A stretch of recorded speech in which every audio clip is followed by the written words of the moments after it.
Good morning. It's Cami at Smart Social Secrets Tips. And today we're going to be talking about lead magnets. And everybody's always talking about your email list and how important it is. And so today we're going to kind of dive into that a little bit on the front end about how to create one, what you need to have in your lead magnet, and so forth. So I'm going to just dive right in. And hopefully, as you join in, I would love to know you're here. Make sure you add a comment or just say hello as you come in. But I'm going to go ahead and just jump right in because I have a lot to share with you today. So I have put together a nice little slideshow for you, a very small one, short. But the idea is that I want to make sure that you get the 5 points that I think are most important whenever you're trying to put together a lead magnet and a attraction to your ideal customer.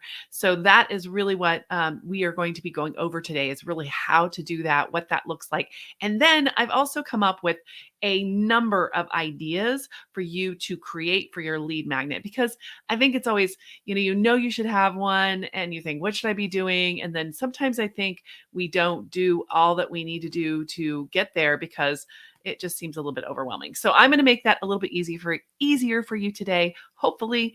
And I'm going to start with the 5 points that you need to do to attract quality leads. So the 5 things are defining your audience, offering value, optimizing your opt-in, using social proof, and nurturing your list. So these are the 5 I'm going to talk about now. And I want to jump right into the first one, which is defining your audience. So that's really important for your lead magnet because if you have a lead magnet, it needs to be attractive to a specific audience. And a lot of times I know we want to help as many people as possible. It feels like you're giving up clients to really focus in on one person or one type of person, especially in B2B. You're sometimes working with different titles of people and so on. So I understand that that is a little bit hard, but here's why you need to do that. The lead magnet has to solve a specific problem for a specific person. So people are who make these choices in any business. And if you are a consultant or a coach or whatever, you are going to have to get in and penetrate that business through an individual, through a person.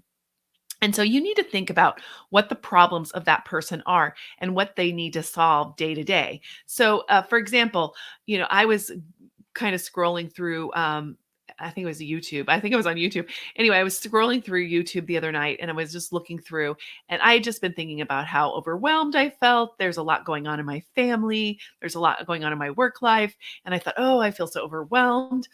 And then up popped an ad about how they had a specific way to manage your overwhelm. And it was really interesting. And I never had thought exactly the way that they put it out there. And so I clicked through just to kind of see it because I'll always am learning from other people's advertising. And really did stop it in that moment. It said the word I had just said to my husband. And I'm just going to tell you how powerful that is to have words like that you have said, that your customer says. So, one of the things I teach in the mastery class that I do is we talk about a word vault or having a place where you keep track of what people are saying and how they're saying it. And then you use those specific words to attract people in. So, for example, here for lead magnets, one thing might be that it feels a little bit like, it's a lot of work for you to create one and you're not sure you're going to give away all your knowledge. So that's one of the things I hear a lot from my things like, should I be just giving away all of the knowledge that I have? Like, shouldn't I make people pay for it? Like, isn't this lead magnet hurting my sales on the other end? And that's a great question because number 2 that we're going to talk about right now is offering value. And so whenever you are dealing with a audience that doesn't really know you very well, or maybe they do know you through your social media and other things, but they don't necessarily know if they're ready to work for you yet or work with you yet, you need to have some kind of value, some proof of your value. So a lead magnet needs to have a huge amount of value in a very small space. So it shouldn't be like really a hard lift for them. It shouldn't be something that they have to spend a ton of time on, but it has to be valuable enough for them to give you their email. And so that means it would probably be something that they would pay for. Usually. And you see these things online all the time, $27 for this thing or that thing. And it is okay to pay to have a paid lead magnet. I mean, I'm not against that at all. It takes a little bit more technical expertise to set one of those up and to run the advertising to it to grow it. But just as a beginner level, I would say have a free login or opt in. And what we talk about often is that you can take that opt in and you can create something that is going to lead them to the next step with you. So, you solve a problem. Like, for example, if you solve the problem of the lead magnet and people create a lead magnet, then what do they do after that? I have a lead magnet. Now what? So maybe you create funnels. I don't, but maybe you do create funnels. And that's what you do. And then they come to you and say, hey, I have this lead magnet. Now I need to really learn how to make it work into the sales process, right? So I'm just showing you that you can create something at the beginning level that brings people into your world, that lets them see what kind of value you create. And you can even start with something like this, like what I'm doing now, a live stream that really like lays out a process that works, which I'm doing for you today. This is the process by which you create a lead magnet that actually will convert for you. So that is how you do it. You define your audience, you then create something of value that your audience is asking for, that they want, that they need. Okay, and then you want to optimize your opt-in. That would be the third thing. So I'm going to bring that up here. Optimize your opt-in. What I mean by that is that you're going to create a landing page for your opt-in that talks a little bit about the problem that people have and how you solve it. And I'll show you one in a minute that I've created more recently, and I hope you feel free to grab it. I actually put the link to the opt-in that I'm using as the example here in a minute in the description of this video, so you can find it pretty easily. I just want to show you one that I've been working on for a while, and I'll explain some of the things I've done and maybe some of the things I might add in the future. That would be optimizing your opt-in, and I will pull that up here just a second. Let me really quickly do that. I've got to like make the take out. Okay. So I'm going to share with you. So this is one of my opt-ins. I have several. This one is more or one that's a little bit newer to me. And so you'll see I've got at the very top, I said busy doing client work that you don't get to your own marketing. This is a huge pain point for my audience of people that I coach. So I'm also a coach, and I coach consultants and also you know small agency owners as well. I coach them on how to be more visible with their business, and so this is one of my opt-ins that leads to that. I also have an agency where we help very large companies with their social media and their digital marketing, but this particular opt-in is meant for coaches and consultants, right? So I am talking about that. Are you overwhelmed by social media? Social media for a sole practitioner or a consultant is a really hard lift because they're doing all of the work. They're doing all of the client outreach. They're building their client list. They're getting the work and then doing the work, and that actually becomes kind of difficult if you add on another task like social media and visibility tasks. And so we learn hacks and strategies to get there. You'll see that, and we talk about what they'll learn. And if you just and you can just so when you come on, you'll just see this and you can click on the get instant pass. It makes it really easy to grab it. And then below, I tell them what's inside.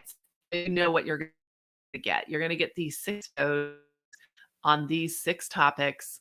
And I do something like I'm doing today. I do a stream about that, and I tell you how to stand it on social media, how to find and nurture your dream clients, which social media platforms should you be using, how to spend less time creating content and get better results, how to serve your clients with a funnel. We talk about the funnel a little bit there, and then some pivoting tweaks to scale your business. So this is very much completely and utterly aimed at them. Now, probably what I should add, I put a little bit about myself here and get instant access. I'm thinking about adding another panel down here because I do have testimonials now from different clients. And I hadn't thought about doing that, but I'll probably put those in here as well. So there you go. And that leads me right to my next point, which is use social proof. So that is another thing. Once you have some testimonials and people have had some value from you, it's great to have a little bit of social proof in there. I did have some social proof in there about me, where I've been, the kinds of things I've, if you read my bio there, it goes into some social proof about where I've appeared. I've been on Good Morning America for this stuff. I've been on I've won a lot of awards. I just won the Houston Business Journal 40 over 40 recently. And so that's just social proof that lets people know, it doesn't mean you have to be like the greatest thing ever, but they need to know that you know what you're talking about in that particular domain and that other people have trusted you in that domain. Right. Okay. So that's how that goes. Let me see real quick. Also, I would love to hear from you. So make sure you leave a comment and let me know you are here if you have any questions. I just wanted to stop there. And also make sure you subscribe or follow me on whatever channel you're listening to this on. I know we're on, a bunch of different channels, and I would love to have you in my community and in my group. I would just love to, continue this conversation. Okay, great. And then the last thing is really to nurture your list, right? So you're going to want to nurture that list as you build it. So you've got the lander, and people opt in, but once they opt in, you don't want to just drop them. So you want to make sure you're nurturing them, but not too much, right? You don't want to overdo that. And so email is interesting. Email works great. You really must build an email list in this day and age in order to get people's attention. You have to. But there's a very fine line between too much and not enough, right? So you're going to have to find what that is for your audience. Some people can handle one email per day, and not get mad with you. So I know that I have an Ipsy subscription box. They send me makeup and some fun things. And they send me a lot of emails. I think if I go and look, it's probably about once a day or, more sometimes. And so, I still sort of put up with it because I like to see what's coming in. But as you hear, I'm starting to get wary of it. And I've been doing it for a long time, weary. And so, you've got to really think about how many emails work for your audience. So, that's just something to consider. And it really depends on your audience. If it's like something that's a new deal every day, you might have no problem with that. But if it's something like this, once a week is probably plenty. And, maybe even twice a month. I've seen people do every other week. Anne Hanley does that with her email newsletter, and she's a marketing queen. So again, I don't think that you have to do it any specific way. Cool. All right. So that's nurture your list. You want to continue to give them emails, and those emails would be really helpful things like this video. I'll send it out to my email list and let people know about it. I'll let people know that these things exist. And so you want to create something like that for yourself as well. You can create one piece of content like this live stream, for example, and use it as your email, weekly email or whatever. So you can very much, put all these things together in less than the amount of time you're using. Okay. So that being said, I'm sure you want to know, what should I do to create an opt-in? Like, what should the lead magnet be? We've talked about all the important parts of it. Again, you've got to think about what it is for you. And in the end of the day, you need to just hit these 5 points. You need to define your audience. You need to offer value to that audience, and do that with their specific problems. You want to solve those. You want to optimize your opt-in. So you want to have a great opt-in page that has things like social proof and that has very clear understanding that puts all those things together, like the problems that they have and how this thing's going to solve that problem. And then nurture your list. So those are the things that you need to do.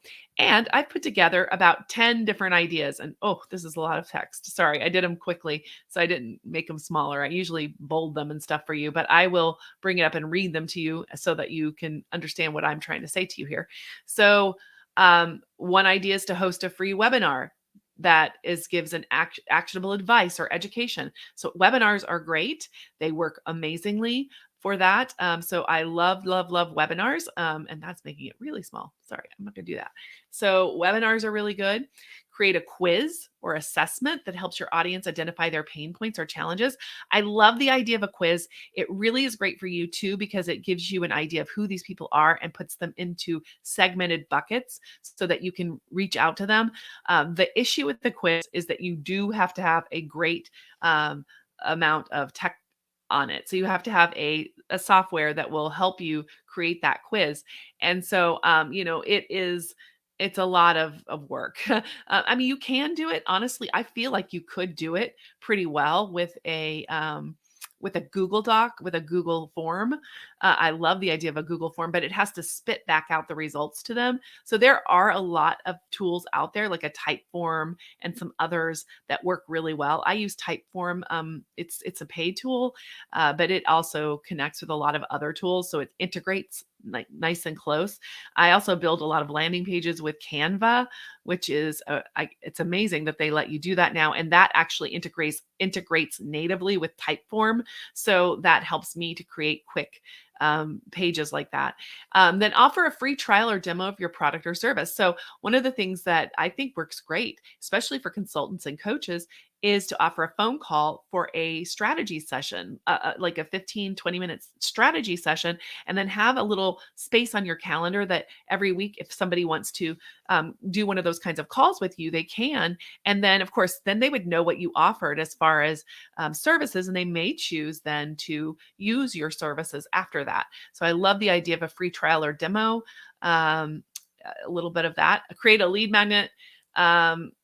Like a guide, a template, or a checklist. So guides, templates, and checklists are great.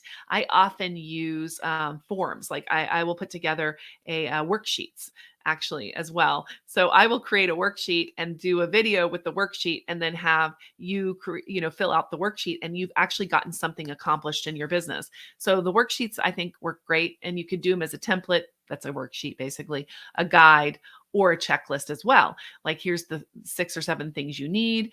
Here are the tools that you need for this. Like, I could put for this talk, I could put together a really cool opt-in for all of the tools that you would need to do this. I did not do that for today, but it's something that I could do if I wanted to. So host a live Q&A session on social media or through Zoom, for example. So Q&A is great in a group, because then you hear everybody's questions. This is a great way also to get to know your audience, because I was saying at the beginning, you should know what their language is, what their problem language is, how they describe their problems. And that's a great way to get that information, is by holding a Q&A. So there you go. There was that. So let me move to the next one. So those are 5 ideas. Lead magnets, and oops, I went too far. Yes. And so then here's another one. Offer a free consultation or audit to help your audience identify areas to improve. I had somebody do this with me for my website, but yes. Okay. So they did this for me for my website. So they would reach out to you and say, hey, do you want us to do a really quick audit of your website? I do not like the cold call version of this, but I do like this as an offer. So like, if you're doing a live stream and you're talking about these things, and then you say, hey, we also have this free audit. Like, if you put your website URL in our little box, we will send you a quick audit of your website and what it is. And so there are tools out there that SEO people have that they can do that. I was on the phone call with a SEO firm that I love here in Houston, and I was kind of talking to them about potentially working with one of my clients, which, by the way, they went on to do. And so they said, what is the URL for that client? So I sent them the URL, and they sent me back this really cool one-pager sort of, this is where we can work on the website and fix all like 90% of the problems you're describing immediately. And I was like, wow, okay. It sort of wowed me. And I sent it to the client, and they, by the way, hired that firm. And so it just makes sense to have something like that, some sort of diagnostic tool, even if it's just I'm going to go look at your social media. So that's something we've been working on at Zoetica, my agency. I'm thinking about doing a very simplistic, straightforward social media auditing, process where we take all of the channels of that potential client and look over them and give them some really quick hits on what they could get done in a very quick time. So you need to make sure it doesn't take you a lot of time to do it, right? So you need to make sure it's small, it's easy. I may just choose one channel, for example, for a potential client, and then say I could do it for all the channels and come back with better ideas. So it's really cool for you to do this, to like really think about how to create something like that. Anyway, especially for consultants and coaches. Create a gated content library or resource center where users can access a variety of valuable resources. So I do have that. So we do have something that we use, a tool called Searchie, Searchie. And all of my videos go into Searchie. And I have a way for people to be able to like search my videos. Also, Searchie just launched a new thing that I'm looking at called Wisdom. And Wisdom is an AI tool that takes all of my videos, and then you can ask the Searchie the wisdom thing a question, and then it will go back out through all of my content and create a plan for you based on your question. Really powerful. Probably am going to do this. So that's another thing that I think is really interesting, is something like that. Number 3 on this page is provide exclusive access to a community or network of like-minded individuals. I know a lot of people do this on Facebook. They have a private community. If you sign up for their list, you go into that community, and then they serve you there, and they serve the other people that have signed up in that community. I'm in lots of communities like this. One that kind of, it's not run by the brand in this case, but I use this thing called a Remarkable. It's a pad that you write on, and there is a Facebook group for Remarkable users, and I have found pins there, resources, templates I can use. It's pretty amazing. So having a community like that's great. Another community I am a part of that I did have to sign up for is Verizon. They have a small business community, and they have a lot of resources, and they created a Slack community for people to ask questions, or I think it's Slack, to ask questions and be a part of that. Also, I'm part of Mark Schaefer's Discord community called Rise, and that is an amazing community as well. And that is a great place for people that are public relations marketing professionals to communicate with each other and stay on the cutting edge of things. And yeah, so that's been really, really powerful. And you do have to sign up for the email list. Well, I mean, you have to let Mark know, and he'll let you in. So it's really quite cool. And then host a challenge or contest that encourages your audience to take action and share their progress.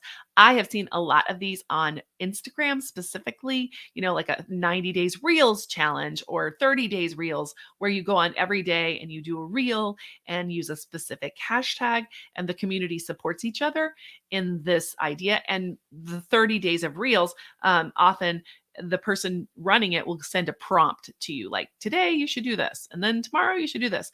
And that gets you in the habit of creating content on that platform. It's a really great idea. And you can do the same thing, but think about what you could do as a challenge. I've also seen artists recently, I think it was what's his name? Oh gosh. Anyway, he's doing a song, but he actually had an open verse challenge where he said, write a verse to my song. Um, and the song is called Golden Hour, but I'm having a hard time remembering the artist name. Anyway, Golden Hour. And he says, write a verse to my song. And then he's listening out on TikTok to all these different verses, and he chooses some of the verses to highlight on his channel. So there's a lot of cool ways that you can do, get leads like that. And that will help you to see who's interested in your music. See what I'm saying? Even if it's not through an email point, but only through a hashtag or something. It's really great.